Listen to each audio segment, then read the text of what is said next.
Business से जुड़ी हर खबर पाने के लिए बेल आइकन पर करें click. Central bank digital currency की भी काफी चर्चा है। इससे डिजिटल इकोनॉमी को बहुत बल मिलेगा। ये डिजिटल रुपया अभी जो हमारी फिजिकल करेंसी है उसी की तरह डिजिटल स्वरूप लेकर के आरबीआई द्वारा ही उसको पूरी तरह कंट्रोल किया जाएगा, मॉनिटर किया जाएगा, उसका विस्तार किया जाए। और ये ऐसी व्यवस्था होगी जिससे फिजिकल करेंसी से एक्सचेंज भी किया जा सकेगा। जैसे कोई आपको डिजिटल रुपये में पे करेगा तो आप उसको कैश में बदल पाएंगे। Digital payment, online payment, retail payment ज्यादा सुरक्षित होगा, रिस्क फ्री होगा। इससे ग्लोबल डिजिटल पेमेंट सिस्टम के निर्माण में भी आसानी होगी। ये डिजिटल रुपया फिनटेक से जुड़े सेक्टर को अनेक अवसर देगा। इससे कैश को प्रिंट करने, हैंडल करने, डिस्ट्रीब्यूट करने में जो बोझ पड़ता है वो भी कम होगा। इस बजट में स्टार्टअप्स के लिए टैक्स बेनिफिट को आगे बढ़ाया गया है।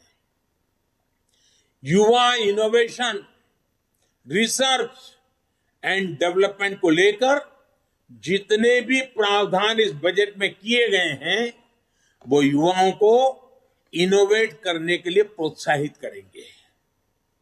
मैंने खेती में जिस ड्रोन टेक्नोलॉजी की पहले चर्चा की वो भी एग्रीटेक स्टार्टअप्स को प्रोत्साहन देगा। डिफेंस के क्षेत्र में स्टार्टअप्स हो या फिर डिजिटल करेंसी जैसे प्रावधानों से फिनटेक से जुड़े स्टार्टअप, ये युवाओं के लिए अनंत संभावनाएं बनाने वाले हैं। और स्टार्टअप की विशेषता है, स्टार्टअप जॉब क्रिएटर भी होते हैं। साथियों, युवाओं को शिक्षा और स्किल के बेहतर अवसर देने के लिए बीते सालों में टेक्नोलॉजी का दायरा निरंतर बढ़ाया गया है। इस बजट में इसको विस्तार देते हुए पहली डिजिटल यूनिवर्सिटी बनाने का फैसला किया गया है। इससे गरीब के गरीब बच्चों को भी अपनी रोजी रोटी कमाते हुए भी अगर इस यूनिवर्सिटी से कोई छोटे मोटे कोर्सेज करने हैं तो वो आराम से कर लेगा और उसको क्वालिटी एजुकेशन उपलब्ध होगा। हमारे आने से पहले 7 साल पहले पब्लिक इन्वेस्टमेंट सिर्फ 1,87,000 करोड़ का था, 1,87,000। इस बजट में ये 7,50,000 करोड़ रुपए का रखा गया है। यानी यूपीए सरकार की तुलना में 4 गुना ज्यादा।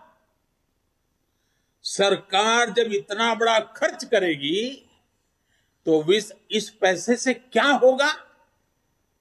इससे देश में और ज्यादा निवेश आएगा और ज्यादा आधुनिक इंफ्रास्ट्रक्चर का विस्तार होगा। इस साथ साथ लोहा बेचने वाला, लोहा बाजार में काम करने वाला, सीमेंट बेचने वाला, सीमेंट बाजार में काम करने वाला, इस प्रकार के निर्माण कार्यों से जिनकी स्किल है उस नौजवान, यानी कितनी बड़ी इकोनॉमी की एक दूसरे को इफेक्ट पॉजिटिव खड़ी होती है। और नौकरियों के लिए तो अनेक दरवाजे खुल जाते हैं। साथियों, इसके कारण देश के लिए पूंजी तैयार होगी। सामान्य मानवी का जीवन आसान भी होगा और बेहतर भी होगा।